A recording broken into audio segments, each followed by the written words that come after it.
Maagang regalo po ang hatid ng isang Korean foundation para sa mga estudyante at pamilya sa Taguig City ngayong Kapaskuhan. Si Jason Rubrico magbabalita.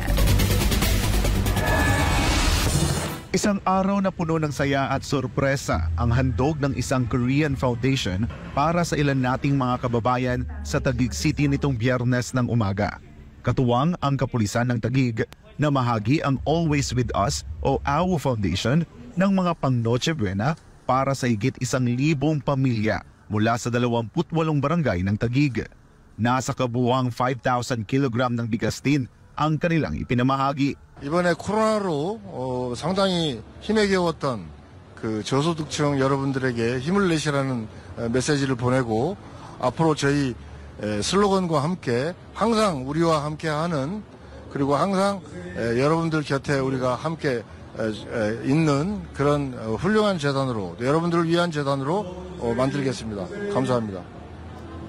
To all Filipinos, just as our foundation's name, AWO, always with us, we will always be with you and providing you and helping you with different aspects of your life. Hopefully makatulong yung ibibigay ng ating business partner, yung AWO Always With Us Foundation, para po ma-augment natin ang buhay natin.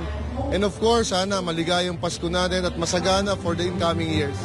Ilang college students naman ang nabiyayaan ng tig sa 10,000 pisong financial assistance. Ito ang pinakaunang batch ng scholarship program ng AWO Foundation.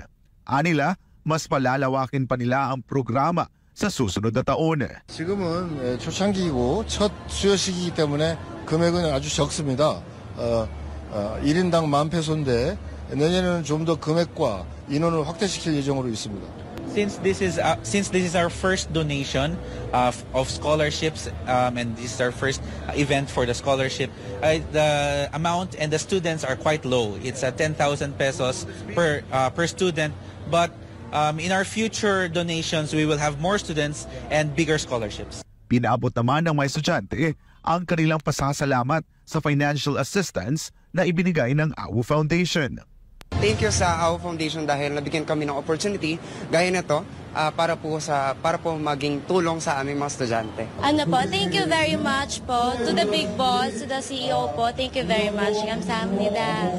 Para sa susunod na taon, tuloy-tuloy pa rin ang pagtulong ng AWO Foundation sa mga mahihirap na pamilyang Pilipino.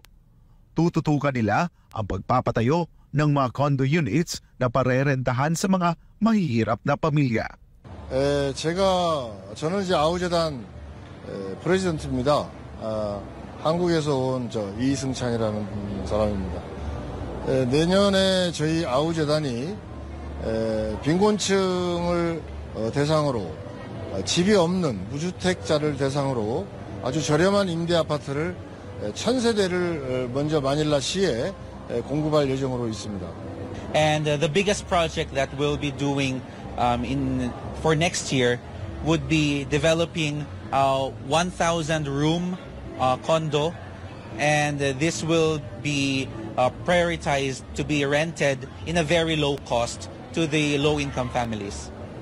Para sa Diyos at sa Pilipinas kumahal, ako si Jason Rubrico, SMNI News.